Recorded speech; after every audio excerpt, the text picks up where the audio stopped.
வணக்கம் சார். இப்போது வெள்ளிக்கிழமை வந்து ராம்குமாரோடைய தாயார் புஷ்பா வந்து என்னுடைய மகன் கைது செய்யப்பட்டதில் சிபிஐ விசாரணை வேண்டும் சொல்லி உயர்நீதிமன்றத்தில் ஒரு ஃபைல் மனு தாக்கல் பண்ணியிருக்காங்க. அந்த மனுவில் குறிப்பிட்டிருக்கிறது என்னென்னா, சுவாதி வந்து இன்ஃபோசிஸ் நிறுவனத்துடைய தகவல்களையும் இராணுவ ரகசியங்களையும் விற்க முயற்சித்தலார் அப்படின்னு சொல்லி அதுக்குண்டான உரிய விசாரணை வேண்டும் சொல்லி அதில் மென்ஷன் பண்ணியிருக்காங்க. இது எந்த அளவுக்கு உண்மையாக இருக்கும்? இது எதன் அடிப்படையில் அந்த மனு தாக்கலில் இதை சொல்லியிருக்கீங்க? அதாவது பத்திரிகை செய்தியின் வாயிலாக தான் நாங்களே தெரிஞ்சுக்கிட்டோம். அதாவது சுவாதியினுடைய லேப்டாப்பை மறைக்கிறதுக்கு காரணம் என்ன? சுவாதி பெங்களூர்லேருந்து வந்த உடனே அவங்க வந்து ஏன் வந்து சுவாதியை வந்து பின்தொடர்ந்து வந்தாங்க? ரெண்டாவது வந்து சுவாதி லேப்டாப் காணாமல் போன அன்னைக்கு 3 தீவிரவாதிகள், அதாவது அவர் கொலை செய்யப்பட்ட அன்னைக்கு காவல்துறையிட்ட இப்போ அந்த லேப்டாப் கிடைச்ச உடனே 3 தீவிரவாதிகளை கைது செய்ததாக பத்திரிகைகள்லேயோ ஊடகங்களில் செய்தி வந்ததை நாங்கள் பார்க்குறோம். அதனால் வந்து இந்த வழக்கில் உண்மை குற்றவாளிகளை மறைப்பதற்கு காரணம் வந்து அங்கே வந்து தீவிரவாத கும்பலோ இராணுவ இந்திய இறையாண்மைக்கு எதிராக ஏதாவது செயல்பாடுகள் ஒரு ரகசியங்கள் இருப்பதாக சந்தேகம் ஏற்படுகிறது. அதனால் அவனுடைய லேப்டாப்பை வெளியிடணும், அவங்களுடைய முகநூல் பக்கங்களை வெளியிடணும், அவங்களுடைய தொடர்புகளை வந்து வெளியிடணும். இதெல்லாம் விசாரித்து பார்த்து தெரிஞ்சிச்சுன்னா தான் உண்மையிலே சுவாதின் கொலையில் சம்மந்தப்பட்டவர் யார் என்பதை கண்டுபிடிக்க இயலும். ஆனால் நம்ம காவல்துறையை பொறுத்தவரை உண்மையை மறைக்கும் நோக்கத்தோடு ராம்குமார் மட்டுமே குற்றவாளி அப்படிங்கு விஞ்ஞானத்திற்கு முரணாக செயல்படுகிறது. அதாவது என்ன அப்படின்னா, சுவாதியை 4 வெட்டுக்கள் வெட்டப்பட்டிருக்கு. சுவாதியுடைய வாயில், கழுத்தில் 4 வெட்டுகளும் ஒரே இடத்தில் வெட்டப்பட்டிருக்கிறது. அப்படி 4 வெட்டுக்கள் ஒரே இடத்தில் வெட்டக்கூடிய நிலை இருக்குமென்றால், உயிருள்ள நபரை நின்று கொண்டிருக்கும் போதோ உட்கார்ந்து கொண்டிருக்கும் போதோ ஒரே நபரால் அப்படி ஒரு 4 வெட்டு வெட்ட முடியாது. இது ஒரு நல்ல, அதாவது மருத்துவர், அதாவது சட்டம் சார்ந்த மருத்துவரிடம் நாங்கள் விசாரித்து தெரிந்த வரையில் ஒரு நபர் பிடித்து கொண்டு இன்னொரு நபர் வெட்டியிருக்க வேண்டும். எதிரே நின்று வெட்டியவராக இருந்தால் அவர் இடதுகை பழக்கம் உள்ளவராக இருக்க வேண்டும். வலதுகை பழக்கம் உள்ளவராக இருந்தால் பின்னிருந்து தான் வெட்டியிருக்க இயலும் என்ற முறையில் ஒன்றுக்கு மேற்பட்ட நபர்கள்தான் இந்த சம்பவத்தில் ஈடுபட்டிருக்க முடியும் என்றும், அவர் வெட்டிய பின் ஒரு ரவுண்ட் அடித்து கீழே விழுந்திருக்காங்க சுவாதியை அப்படிங்கிற விஷயத்தையும் நாங்கள் வந்து அந்த படங்களை வச்சு அவங்கள்ட்ட விளக்கம் கேட்டதில் தெரிய வந்தது. அதனால் விஞ்ஞானபூர்வமாக அந்த கொலையை செய்வதில் கைதேர்ந்த நிபுணத்துவம் பெற்றவர்களால் மட்டும்தான் இந்த கொலையை செய்திருக்க இயலும். அதுவும் கூட்டாக சேர்ந்து தான் செய்திருக்க இயலும். ஒன்றுக்கு மேற்பட்ட நபர்களால் தான் செய்திருக்க இயலும் என்ற உறுதியாக எங்களால் நிரூபிக்க இயலும். ஆனால் காவல்துறை தலைவரே ராம்குமார் மட்டும்தான் குற்றவாளி, இதில் வேறு குற்றவாளிகளே இல்லை என கூறியிருப்பதிலிருந்து உண்மை குற்றவாளிகள் காவல்துறைக்கு தெரியும், அவர்களை மறைப்பதற்காக செயல்படுகிறார்கள். அதனால் இந்த காவல்துறை விசாரித்தால் உண்மை குற்றவாளிகளை கண்டுபிடிக்க இயலாது என்பதால் தான் நாங்கள் சிபிஐ விசாரணை கேட்டு மனு தாக்கல் செய்துள்ளோம். இல்லை, இப்போ நான் கேட்குறது என்னென்னா, அந்த இன்ஃபோசிஸ் நிறுவனத்துடைய ரகசியங்கள், அப்புறம் இந்த இராணுவ ரகசியங்கள், இதெல்லாம் சுவாதிக்கு எப்படி தெரியும்? அதை யாரிடம் விற்க முயற்சி செய்தார்? இல்லை, இது வந்து இந்த கேள்விக்கு நான் பதிலளிக்க முடியாது. ஏன்னா சுவாதி கொலை செய்யப்பட்டிருக்காங்க. சுவாதி எப்படி கொலை செய்யப்படுறாங்கன்னா, அவங்க பெங்களூரில் வந்து முதல்ல பெங்களூர் நிறுவனத்தில் இன்ஃபோசிஸ் நிறுவனத்தில் வேலை பார்க்குறாங்க. சுவாதி இன்ஃபோசிஸ் நிறுவனத்தில் வேலை பார்த்துக்கிட்டு இருக்காங்க. அங்கே இன்ஃபோசிஸ் நிறுவனத்தில் நாங்களும் செய்தி தான், எங்களுக்கும் செய்தி தான். சுவாதி கொலை உண்டவுடன் சுவாதியினுடைய கொலையை மையப்படுத்தி அந்த கொலை விசாரணை செய்யும் நோக்கத்தோடு பெங்களூருக்கு ஒரு டீம் போகுது, ஆந்திராவுக்கு ஒரு டீம் போகுது, கர்நாடகாவுக்கு, அதாவது மைசூருக்கு ஒரு டீம் போகுது. இவைகள் போக வேண்டிய அவசியம் என்ன? அவங்களுடைய மூலமாக தான் வந்து இன்ஃபோசிஸில் வேலை பார்த்த ஏற்கனவே ஒரு நபர் கொலை செய்யப்பட்டவர் வந்து தற்கொலை என்று முடிக்கப்பட்டதாகவும், அந்த நபருக்கும் சுவாதிக்கும் தொடர்பு இருந்ததாகவும், அந்த நபர் மூலம் இன்ஃபோசிஸினுடைய ரகசியங்கள் ஏதோ கடத்தப்பட்டதாகவும், அதன் தொடர்ச்சியாகத்தான் அதை தெரிந்து கொள்வதற்காகத்தான் அவரை பின்தொடர்ந்து வந்ததாகவும், உங்கள் வீட்டுகளுக்குள்ளே அது சம்மந்தமாக பேசிக்கிட்டு இருந்ததாகவும், வெளியே அவங்க குடும்பத்தில் தினசரி தகராறு நடந்து வந்ததாகவும் பக்கத்து வீட்டில் விசாரித்ததில் தெரிய வந்ததுன்னு சொல்லி ரயில்வே போலீஸார் உண்மை குற்றவாளிகளை நெருங்கியவுடன் தான் சுவாதியினுடைய அப்பா என்று சொல்லக்கூடிய சந்தன கோபாலகிருஷ்ணன், சோகால்ட் அப்பா, அவர் தான் போய் என்ன செய்கிறார் அப்படின்னா, உடனே வந்து ஒரு குற்ற வழக்கில் வந்து இந்த கேள்வியை இதுவரைக்கும் யாரும் கொடுக்காத மனுவை எங்களை விசாரிக்கக்கூடாது என்ற மாதிரியான முதல்வருக்கு மனு கொடுத்து அதன் அடிப்படையிலும் மற்றும் உயர்நீதிமன்றத்தின் தலையிட்டாலும் இந்த வழக்கு வந்து சட்டம் ஒழுங்கு காவல்துறைக்கு மாற்றப்பட்டு வழக்கே திசை திரும்பி வழக்கில் உண்மை குற்றவாளிகளை மறைத்து ராம்குமார் போன்ற குற்றவாளிகளை கொண்டு வந்து நிறுத்தியிருக்காங்க அப்படின்னு சொல்கிறோம். அந்த ரகசியம் என்ன அப்படிங்கிறதுக்கு இது ஒருவேளை சிபிஐயோ தேசிய புலனாய்வுத்துறையோ இந்த வழக்கு கையில் எடுத்து விசாரித்தால் அதில் வந்து நிறைய ரகசியங்கள் வெளிவருவதற்கு வாய்ப்புகள் நிறையா இருக்குது. இதில் நீங்கள் செய்திகள்லேருந்து எங்களுக்கு தெரிஞ்ச விஷயம்னு சொல்லி மனுவில் குறிப்பிட்டிருக்கீங்க. அதில் வந்து ஸ்வாதி வந்து இன்ஃபோசிஸில் வேலை பார்த்துருக்காங்க, அதனால இன்ஃபோசிஸ் ரகசியங்களை விட்டுறார் அப்படின்னு சொல்கிறது ஒரு லாஜிக் இருக்குது. இதில் ராணுவ ரகசியங்களையும் அவர் விட்டுறார் அப்படின்னு சொல்கிறது அவருக்கு எப்படி அந்த தகவல்லாம் கிடைச்சது? இல்லை இப்போ ஐஎஸ்ஐ தீவிரவாதிகளையோ மற்றபடி இதில் ஆர்எஸ்எஸ் இதுகளோ எல்லாம் வந்து ஒரு மதவாத கும்பல்கள் வந்து நிறைய இது இருக்கிறதுனால நாட்டினுடைய இறையாண்மை இராணுவங்கிறது நீங்கள் பேசல, நாட்டினுடைய இறையாண்மை பாதிக்கக்கூடிய நிகழ்ச்சிகள் அதில் இருந்திருக்கு அப்படிங்கிறது தான். நிறைய வந்து அதை சுவாதி கைப்பற்றி இறந்த அன்றைக்கு அவருடைய லேப்டாப் கைப்பற்றின அன்னைக்கே 3 தீவிரவாதிகள் கைப்பற்றப்பட்டதாக சொன்னாங்க. அந்த இவங்களுடைய லேப்டாப்பில் இருந்தால் அது கைப்பற்றப்பட்டதாகவும் வெளியே செய்திகள் கசிந்தது. அதன் அடிப்படையில் தான் நாங்கள் இதை சொன்னோமே தவிர இராணுவ ரகசியங்கள் இருக்குது அப்படிங்கிறதில்ல. விசாரித்தால் இந்தியாவின் இறையாண்மைக்கே அது கேடு விளைக்கும் ஒரு நிலையை கொண்டு விடும்.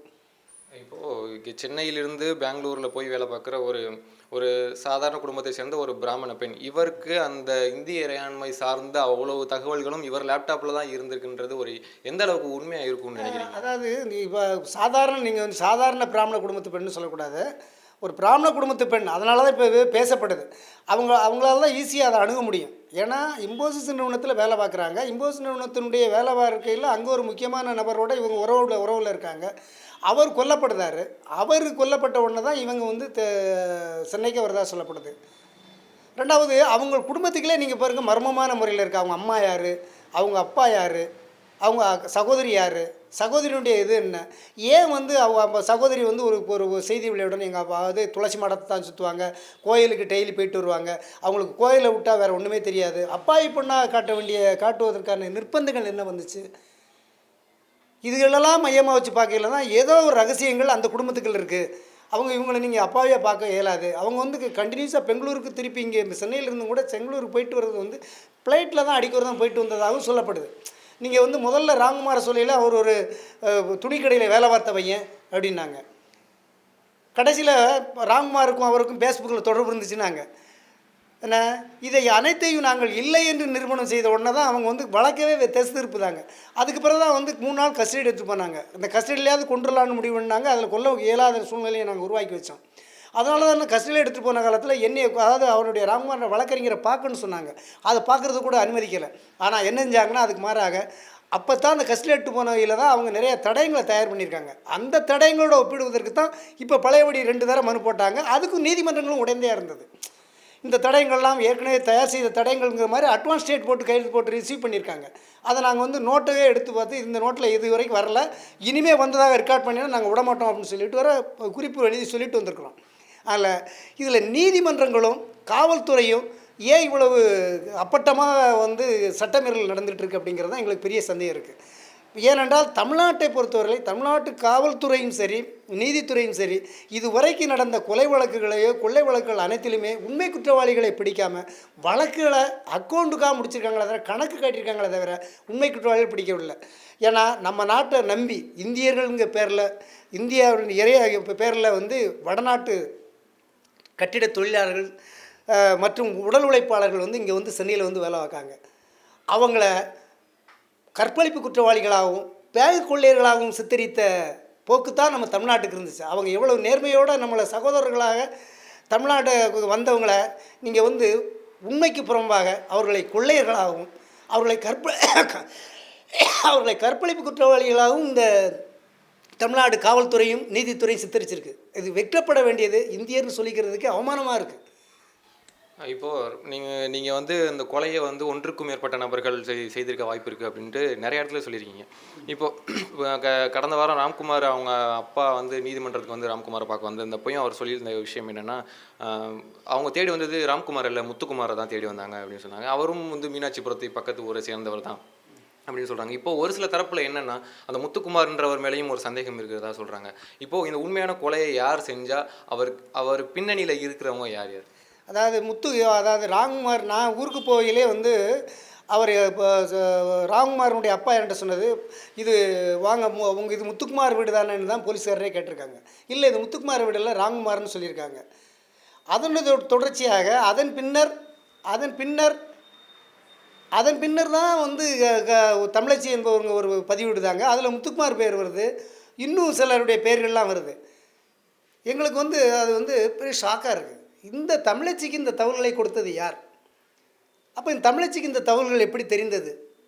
ஏன் இதன் அடிப்படையில் போலீஸார் விசாரணை செய்ய மறுக்காங்க? தமிழச்சி பயங்கரமாக சென்னை காவல்துறைக்கு, அதாவது தமிழ்நாட்டு காவல்துறைக்கு சவாலே விடுதாங்க. என் மீது சந்தன கோபாலகிருஷ்ணனும் சுவாதியுடைய பெற்றோர்கள் என் மீது வழக்கு தொடுக்கட்டும், நான் நிச்சயமாக நீதிமன்றத்தில் கொண்டாந்து சொல்கிறேங்க. நான் கேட்குறேன் இந்த காவல்துறைக்கு, குறைந்தபட்சம் அவங்க மேலே அவமான வழக்கெல்லாம் தொடுக்க வேண்டாம். குறைந்தபட்சம் இந்த வழக்கில் வந்து அவங்க பிரான்ஸில் தான் இருக்காங்கன்னு சொல்கிறாங்க, அவங்க அட்ரஸ் தராங்க, அவங்களை போய் நீங்கள் ஏன் இந்த தமிழ்நாடு காவல்துறை ஒரு விசாரணை செஞ்சுட்டு வரக்கூடாது? ஒரு சென்சிட்டிவான வழக்கில் அதையும் நாங்கள் வந்து இப்போ சிபிஐ விசாரணை வந்தால் நிச்சயமாக போய் விசாரணை செய்வாங்க நம்பிக்கையில் தான் சிபிஐ விசாரணை கேட்டிருக்கோம். தமிழச்சியும் சிபிஐ விசாரணை செய்யணும், இந்த காவல்துறை விசாரணை செய்யாது அப்படிங்கிறதுனால. இப்போது அந்த முத்துக்குமார் அப்படின்றவங்க பேரை, முத்துக்குமார்ன்றவர் பேரையும் தமிழச்சி மென்ஷன் பண்ணியிருக்காங்க. இதில் உண்மையாக ஒரு அந்த அந்த வழக்கை நடத்தக்கூடிய ராம்குமார் தரப்பு வழக்கறிஞர், அந்த உண்மையான குற்றவாளி யார், இதில் முத்துக்குமாருக்கும் தொடர்பு இருக்கா அப்படின்ட்டு ஆய்வு ஏதாவது நடத்திருக்கீங்களா? அது உண்மைதானே? இது நான் வந்து ராம்குமாருடைய வழக்கறிஞருங்கிறத மட்டும்தான், ராம்குமார் குற்றவாளி இல்லைங்கிறத மட்டும்தான் பார்க்க முடியும். மேலும் வந்து என்ன அப்படின்னு சொன்னால், முத்துக்குமார் குற்றவாளியாக இல்லையாங்கிறத கொண்டு வர வேண்டியது காவல்துறை. நான் வந்து முத்துக்குமாரை போய் மையமாக வச்சு முத்துக்குமார் தான் கொலை செஞ்சிருப்பார் அப்படின்னு நான் வந்து சொல்ல முடியாது. ஏன்னா அதில் வந்து அது கூட பேக் ஃபயர் ஆகிரும், அது கூட இது தவறான இது கொண்டு வரும். ஏன்னா இந்த உண்மையான நிலை வேறு ஏதோ எங்கேயோ இருக்கையில் வந்து இந்த வழக்கை திசைதிருப்பு நோக்கத்தோடு கூட தமிழச்சி வந்து இந்த பதிவிட்டிருக்கலாம், வழக்கை வேறு பக்கம் திசைதிருப்பணுங்க நோக்கத்தோடு. ஆனால் அதில் உண்மை இருப்பதற்கும் வாய்ப்பு இருக்குது தமிழச்சின்ற இதில். ஏனென்றால் இந்த பிலால் சித்திக்கினுடைய ஊரும் வந்து அந்த தேன்பொத்தை தான், மீனாட்சிபுரம் கிராமத்திற்கு அருகில் உள்ள மீனாட்சிபுரம் கிராமத்துக்கு உள்ள தேன்பொத்தை போஸ்ட் தான் மீனாட்சிபுரம் கிராமத்துக்கு. ஹேம்லெட் வந்து தேன்பொத்தை தான். இப்போ ஒரு பிலால் சித்திக்கினுடைய தாத்தா தான் வந்து சென்னைக்கு வந்திருக்காரு. அதுக்கு பிறகு அவங்க முஸ்லீமாக மாறி இருக்காங்க, அதுக்கு பிறகு அவங்க இருந்திருக்காங்க. அப்போ அவருக்கும் ஏதோ அந்த கிராமத்தை நோக்கிய ஒரு பார்வை இருந்திருக்கு, தொடர்பு இருந்திருக்கு. அவங்க சொல்கிற ஆள்களையும் பார்த்தா வந்து பல வழக்குகளில் சம்மந்தப்பட்டவங்களாகவும் இருக்காங்க. அதுக்கும் வாய்ப்பு இருக்குது. அதை வந்து காவல்துறை தான் சொல்லணும், நான் சொல்லக்கூடாது. நான் வந்து அவரும் முத்துக்குமாரும் சரி, அந்த அவர் சொல்லக்கூடிய தமிழச்சி குற்றச்சாட்டுகள் அனைவரும் இந்திய பிரஜைகள். எப்படி நான் ராம்குமாருக்காக மறுத்து பேசுகிறேனோ அதே மாதிரி அவர்கள் தன் தரப்பை மறுத்து பேசுவதற்கு வாய்ப்பு உள்ளவர்கள். இப்போது தொடர்ச்சியாக அந்த சுவாதி கொலை சம்மந்தமாக தனது முகநூல் பக்கத்தில் வரிசையாக ஒரு நாளும் பதிவிட்டுட்டே வர்றாங்க தமிழச்சி அப்படின்ற ஒருத்தவங்க. இப்போது அந்த அந்த பதிவுகள் சம்மந்தமான கேள்விகளையும் நீங்கள் வந்து ஒரு சில பேட்டிகளையும் சொல்லியிருக்கீங்க, வரிசையாக தொடர்ச்சியாக சொல்லிட்டும் வருவீங்க. இப்போது ஒரு தனிநபர் வந்து அவருடைய முகநூல் பக்கத்தில் அவருடைய சொந்த கருத்துக்களையும் வெளியிடறதுக்கான உரிமை இருக்கிறது இந்த நாட்டில். இப்போது அந்த தமிழச்சி பதிவிடுற கருத்துக்கள் எந்த அளவுக்கு உண்மையாக இருக்கும் அப்படின்னு நினைக்கிறீங்க? எங்கள் தமிழச்சி இப்போ சொல்கிற கருத்துக்கள் உண்மையாக இருப்பதற்கு வாய்ப்புகள் அதிகம். ஏனென்றால் சுவாதி கொலை செய்யப்பட்டது உண்மை, அதை யாரும் மறுப்பதற்கில்லை. ரெண்டாவது, சுவாதி கொலையில் வந்து நம்ம காவல்துறை ஆணையர் ராஜேந்திரன் சொல்கிறது போல் ராம்குமார் மட்டுமே குற்றவாளின்னு சொல்வது ஏற்றுக்கொள்ள இயலாது, விஞ்ஞானத்திற்கு முரணாக இருக்குது அப்படிங்கிறத நம்மளால் நிரூபிக்க முடியும். ஏன்னா ஒன்றுக்கு மேற்பட்ட நபர்கள் தான் செஞ்சுருக்க முடியும். மேலும் வந்து ராம்குமார் மாதிரி ஒருத்தன் கொலை செஞ்சுட்டு அருவாளை தூர போட்டு அப்படி நடந்து போனான்னா, சாதாரண ஒரு பொம்பளை பிள்ளை போய் ஒரு சின்ன பையன் போய் பிடிச்சிக்குவான். ஏதோ ஒரு ஜெய்ஜாண்டி ஃபிகர், ஒரு குரூப் ஆஃப் பீப்புள் நின்று மக்களை மிரட்டி, இதுவே நீங்கள் கொலை செஞ்சீங்கன்னா ஏதாவது நின்று பார்த்தீங்கன்னா ஓடுங்கடா அப்படின்னு சொல்லி மிரட்டி ஒவ்வொருவரும் உயிர் பயத்தில் ஓடி இருக்கணும். அதனால தான் வந்து இன்றைக்கி வந்து யாருமே வந்து சாட்சிகளை முன் வரல. ரெண்டாவது, ராம்குமாராக இருந்திருந்தால் கண்கண்ட சாட்சிகள் நிறைய பேர் இருந்தாங்க, அதையும் மாரி இப்போயாவது சாட்சிகள் வந்திருப்பாங்க. அது ராம்குமாராக இல்லாத பட்சத்தில் தான் யாருமே வந்து சாட்சிகளில் முன் வரல, கண்கண்ட சாட்சிகள் முன் வரல. ரெண்டாவது, காவல்துறை தெரியும். ஏன்னா இது வந்து ஏற்கனவே எப்படி வந்து அவர் பொய் வழக்கு போட்டே பழக்கப்பட்டவங்க தமிழ்நாட்டு காவல்துறை வந்து உண்மை குற்றவாளிகளை இதுவரை எந்த குற்றத்திலையும் இந்த இது பண்ணலை. அதே மாதிரி உண்மை குற்றவாளிகளை இதுவரைக்கும் இந்த நீதிமன்றங்கள் எதுவுமே தண்டித்ததும் இல்லை. உண்மை குற்றவாளிகள்கிட்ட பணம் வாங்கிட்டு வெளியே விட்டுருவாங்க. பொய்யான அப்பா இப்போ பிஆர்காரர் என்ன பணம் கொடுப்பான், வேலை வந்த சார்கண்ட்காரர் என்ன பணம் கொடுப்பான்.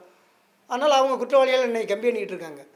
அதே மாதிரி உயிரையும் இழந்திருக்காங்க. எந்த நம்பிக்கையோடு இங்கே வந்து வேலை பார்க்கணுன்ட்டு வந்தாங்களோ, இந்த கொள்ளை வழக்குன்னு சொல்லி போட்டு அவங்க மேலே நக்சலைட்டுன்னு போட்டு அவர்களை வந்து என்கவுண்டருங்க பேரில் கொன்னாங்க பாருங்க.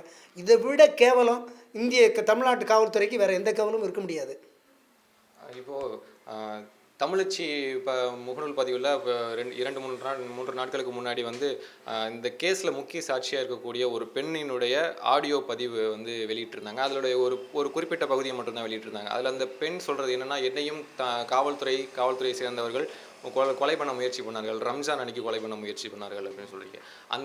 அந்த ஆடியோவில் பேசியிருக்க பெண்மணி யார்? அவருக்கும் சுவாதிக்கும் என்ன சம்பந்தம்? இல்லை, அது எனக்கு தெரியல. அதை வந்து நீங்கள் வந்து இவர்கிட்ட தான் கேட்கணும். ஆனால் அந்த அந்த அந்த ஆடியோ கேசட்டு நான் அந்த இது நானும் கேட்டேன். அதில் அவங்க சொன்ன வார்த்தை கொஞ்சம் ஒரு பொருத்தமாக இருந்தது. என்ன அப்படின்னா, காவல்துறையினர் திட்டமிட்டே வந்து சுவாதி கொலை அன்னைக்கு 2 மணி நேரம் கழிச்சு தான் அந்த இடத்துக்கு வராங்க. அப்போ காவல்துறைக்கு இது தெரிஞ்சிருக்கு அப்படிங்கிற விஷயத்தை அங்கே பதிவு பண்ணாங்க. ஏன்னா காவல் நிலையம் வந்து எழும்பூர் காவல் நிலையத்திற்கும் நுங்கம்பாக்கம் ஒரு சம்பவம் நடந்த இடத்திற்கும் போக்குவரத்து ரொம்ப எளிமையாக இருக்குது. 15 நிமிஷத்துக்கு ஒரு ட்ரெயின் ஓடிக்கிட்டு இருக்குது, 5 நிமிஷத்துக்கு ஒரு ட்ரெயின் ஓடிக்கிட்டு இருக்குது, காலை நேரமாக இருக்குது. அவங்க வெகு விரைவில் வந்திருக்க முடியும். குறைந்தபட்சம் ஒரு 15 நிமிஷத்தில் வந்திருக்க முடியும். அதிகபட்சம் போனால் ஒரு 1/2 மணி நேரத்தில் வந்திருக்க முடியும். 2.5 மணி நேரம் கழிச்சு தான் அந்த இடத்துக்கே வந்தாங்க. அப்போ அந்த அம்மா வந்து பதிவிட்டது வந்து அது சொன்னது வந்து காவல்துறையினருக்கு இது தெரிந்தே தான் நடந்தது அப்படிங்கிற விஷயத்தை மட்டும் பதிவு செஞ்சுருந்தாங்க.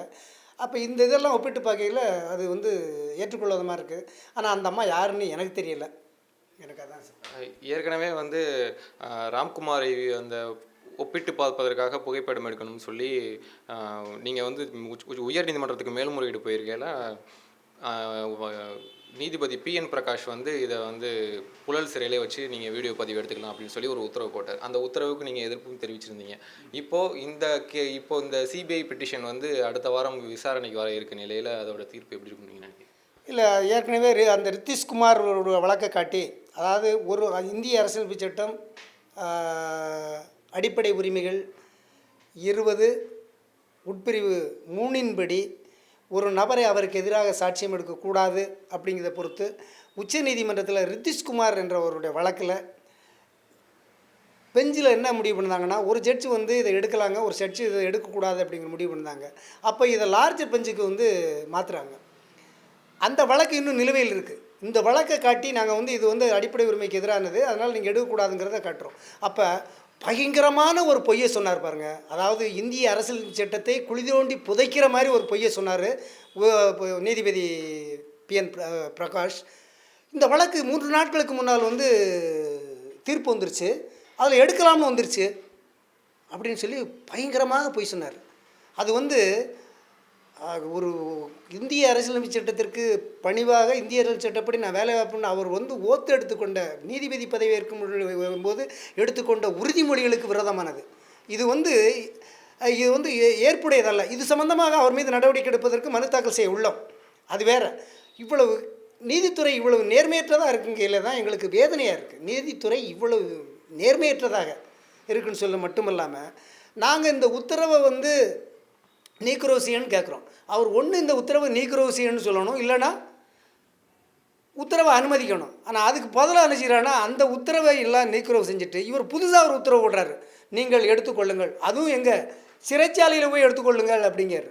எங்களுக்கு வாய்ப்பே அளிக்காமல் எடுக்கவே முடியாது, எடுத்துக்கோங்கார்.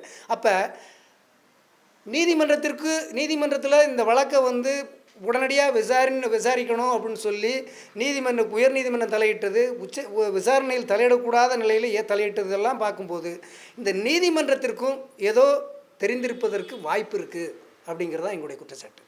ராம்குமார் கைது செய்யப்பட்டதில் இருந்து நீங்கள் வந்து நீதித்துறை மேலே இருக்கக்கூடிய ஒரு நீதித்துறை வந்து சரியாக செயல்படலை, அதோட இது வந்து தவறான முறையில் செயல்பட்டுருக்குன்னு சொல்லி நீங்கள் அடுக்கடுக்கான குற்றச்சாட்டுகள் வச்சுட்டு இருக்கீங்க. அதாவது நீதித்துறை ஏந்த அளவுக்கு போகிறதுக்கு காரணம் வந்து சட்ட பயிற்சி இல்லாதவர்களாலும், மேலும் வந்து குடும்ப வாரிசுகள் நீதிமன்றத்துக்கு வர்றது காரணத்தினாலும் திறமையற்றவர்கள் நீதிபதிகள் ஆனது தான் இந்த காரணம். குறைந்தபட்ச நேர்மையாக இருக்கணும். குறைந்தபட்ச நேர்மையற்றவர்கள் நீதிபதியானது தான் இது காரணம்.